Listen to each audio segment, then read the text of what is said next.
knocking milk over, and you look and go, do you want to you know, I have to muzzle my pit bull, can you not do something with that fucking monstrosity that's before you? And they look at you and you go, fuck it, cunt, mini cunt, and you can do that with pride. And everyone else in the queue who hasn't got kids will go, fuck, someone says it.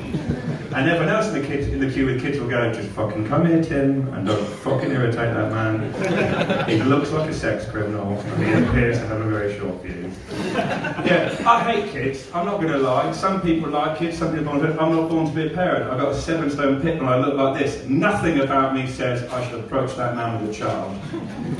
It's how I live my life every day. I don't like them. They're fidgety, they're noisy, they're covered in stuff. They are useless for at least 17 years of their life. And then when they hit the 80th year, you go, right, get out there and earn your way. And they go, no, I'm going to live at home for the next 10 years and just spend all your money. Me and my dad aren't close. We've never had a great bond. Anyway, yeah, I don't like children. What's more annoying is I'm 32, I'm 33 next month, which means apparently I'm supposed to be at that age where I'm having children.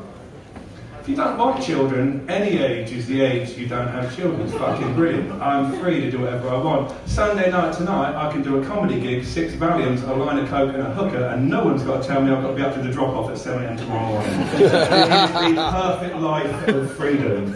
What are you people with kids doing tomorrow morning? School run. Fuck you. Winning. Hashtag life. You look at the fucking singles people, there we go. Don't tone it down because there's breeders in the room. They're not like the rest of us. Selfish bastards wanting exact mini copies of themselves running around. What makes you so special? Nothing. So, most of my friends are having kids now, which is great. I've got 3 godchildren. What an elaborate practical joke they played on those kids. If we die, Uncle Seb kills you. Be fucking terrified. I'll let you starve to death.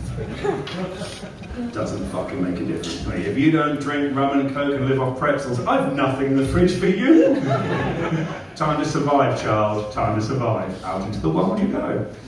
But yeah, my mate's got kids. What's more important is he hasn't even got his own kids. He's got a missus who's got kids, and he's adopted kids that aren't his. And now, apparently, the 20 years I've spent coming to his house, smoking weed, doing cocaine, and drinking all day, I'm not allowed. Uncle Seb's been moved to the man cave. The man cave, ladies and gentlemen, is not a cave. It is a garage in the back. We used to smoke weed in the kitchen dining area. It was nice. You had a downstairs lavatory, you had a window you could open, you had snacks freely adjacent to you. Now, I'm in a garage with an old sofa, a leaky motorbike, and a 7-stone pit bull named Keith. Great fucking name for a dog. And he's like, this is where we'll hang out now. Why? Because Lindsay's decided that it's not healthy for the children to be in the house. And I've been here for 20 years, you've been with her for a year, let's not give priority to the newbie, okay? And they're here at weekends, I'm here every night, eating your food, drinking your alcohol, and you've no fucking regard for me, do you? You don't even consider me, you selfish prick. Cunt. There you go! Fuck, I missed that and that's on film now. You fucking ruined my life. Sorry, flashbacks to my ex-wife. She'll be dead soon. I'm really sorry. But I'll get to her in a little while. Don't you worry, people. Everything keeps going. Yeah, I don't like kids. I don't like my friends having kids. I don't like the fact that everything changes. I've engineered my life to be my life, to do what I want, where I want, when I want. And I thought I had a good system, but then my friends are changing what they do, and they've given no thought to how that affects me in any way, shape or form. And I find that a bit hurtful and selfish. So I talk about them on stage in front of strangers and go, see, watch the video. You're selfish, Lloyd, you're selfish. You're selfish, Lloyd, you're selfish. Prick. I'll see you next week for a Sunday roast. The kids aren't there next weekend, thank fuck. But yeah, dating's changed. Dating's changed this day and age. Is anyone here over 30? Yeah, dating's changed. I used to date like little women, like proper, short, petite women, but they're not useful in today's society. I mean, look at me. Yeah, it's like, I look, fucking look at me, Jesus. Bearded, tattooed, clearly on steroids. if you don't think I'm on steroids, I'm clearly not taking enough, so I like my dosage, reading you loud and clear. I used to date little chicks, and the problem with that is they'd get into any fucking argument. Like a guy in a nightclub would literally walk past their handbag and they'd kick off, fucking dick, fucking still out, babe, fucking get him. What? And there'd be like me and 7 guys sitting like, what? Prick stole my handbag. I'm like, I don't think he's like, oh, you're taking his side. No dear, no, I'm not taking his side. Just had these teeth redone from the last fight. But fine, let's fight 7 guys in a bar over your fake Christian Dior fucking handbag that he walked past. You little bitch. So now I date big women, and I don't mean fat, I mean like Amazon stacked fuck off women. Like 6'4", 20 stone, like fucking Serena Williams looking women. Because if someone argues with me in a bar, I'm like, babe, get him, fuck him, take him down now.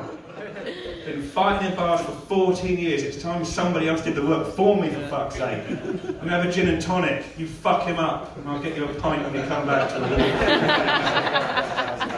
I'm not afraid to be in the modern age. I'm in a bar with 20-year-olds, bastards. And mate of ours is going travelling because he wants to find himself. I'll tell you where you'll find yourself in 2 years, broke, living back at your mum's, problem solved, staying at a real job, little fucking hippie wannabe cunt.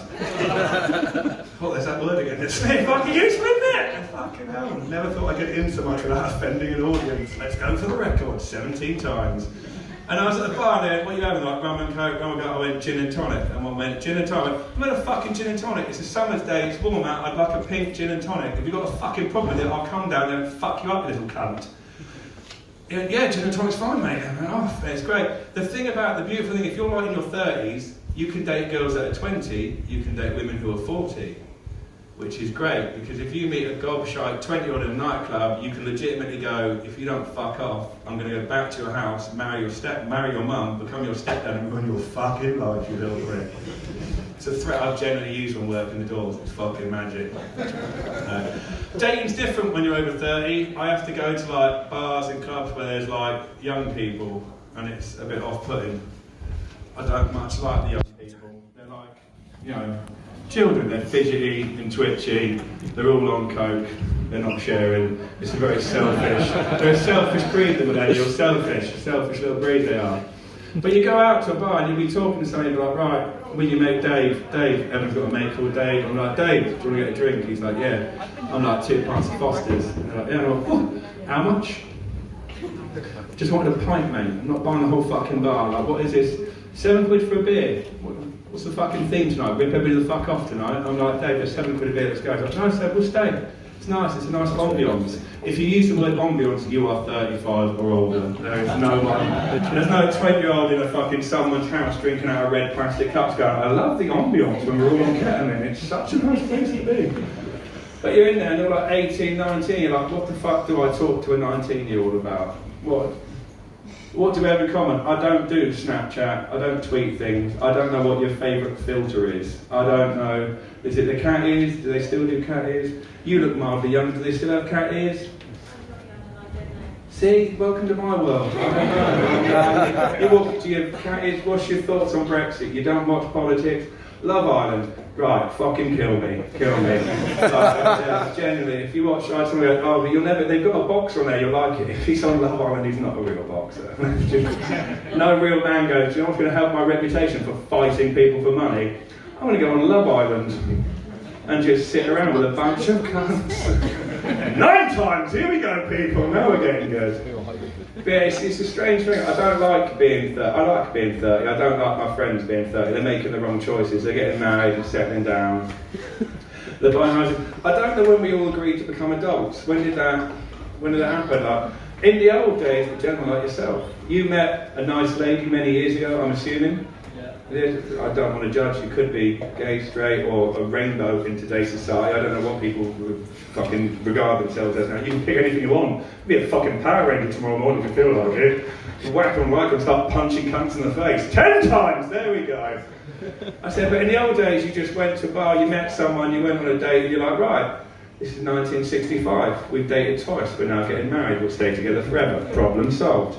Nowadays, you meet a girl, you're like, so, tell me more about your OnlyFans account. What do What's your main seller? Your foot fetishes or just your vagina pics? What do you make the most money out of? Like, that's what it is today. It's all like, if you meet a girl in a nightclub, you're like, you alright? You want a drink? Like, you got any Coke? Like, I've got Pepsi. She's like, no, you got a gram, half a gram, I'll take a tablet. You got any cat? You got any E? You got Speed? You got MDMA? You got Mandy? I came with Dave, I don't know who Mandy is, I've not seen her all night. Like, do you have anything? Can you get anything? Can you call someone? Do you know someone? I'm like, well, they've got Pepsi by a pint. I'm a little confused. And then they walk away and you're like, I think I did alright there.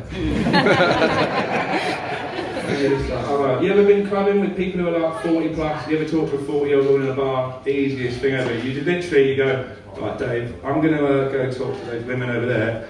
You stay here. And then you turn around and she's in front of you and she's going, I've got 3 kids, I've got an ex-husband that's a dickhead, and I've got to be at work tomorrow morning at 9 o'clock. Are we fucking doing this or what? You're like, you're right, Shereen, let's go, my love. Dave, we've made it, son. Alright. That's the end of my set. So, I talk very quickly. There's not much of it. So, thank you very much for joining me for like 12 minutes of therapy. Oh, he didn't even mention us.